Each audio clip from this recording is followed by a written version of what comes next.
ملا علی قاری رحمۃ اللہ علیہ فرماتے ہیں کہ کبائر سے بچنے کی شرط قبول کی جلدی اور آسمان کے سب دروازے کھلنے کے اعتبار سے ہے، ورنہ ثواب اور قبول سے کبائر کے ساتھ بھی خالی نہیں۔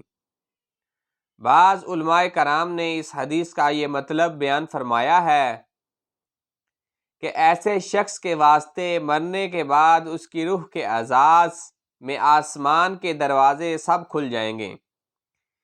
ایک حدیث میں آیا ہے کہ 2 کلمے ایسے ہیں کہ ان میں سے ایک کے لیے عرش سے نیچے کوئی منتہا نہیں، دوسرا آسمان اور زمین کو اپنے نور یا اپنے اجر سے بھر دے۔ ایک لا الہ الا اللہ اور دوسرا اللہ اکبر۔ لا الہ الا اللہ محمد الرسول اللہ صلی اللہ علیہ وآلہ وسلم۔